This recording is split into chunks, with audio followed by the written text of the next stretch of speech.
pada saya apa yang dibuat oleh MPI ini harus diteruskan dan mempunyai, sebab penggunaan AI ini akan berterusan dan dia terlalu cepat perkembangan dia.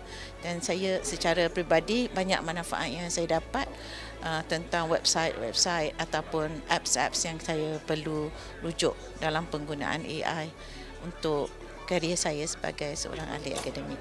The course has been very, very useful and eye-opening from the first part of the course which happened in August, followed by the second one which happened today on December. The tools that Google has introduced has been very, very, very useful in terms of improving our news operations and applying AI into how we present our product, which is the news itself, because in today's world, news is not only being read, it's being heard, it's being visualized as well. Speaker hari ini sangat berpengetahuan tentang apa yang disampaikan dan dia juga antara mereka yang selalu menang award kan.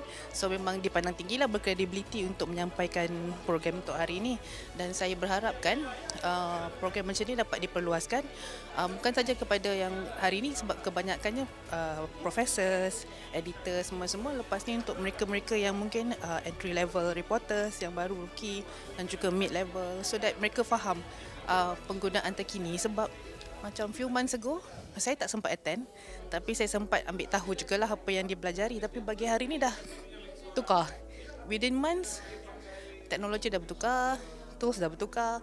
So jangan cakap pasal algoritma lah, itu lagi cepat. So kita kena macam perluaskan kepada semua orang daripada semua level.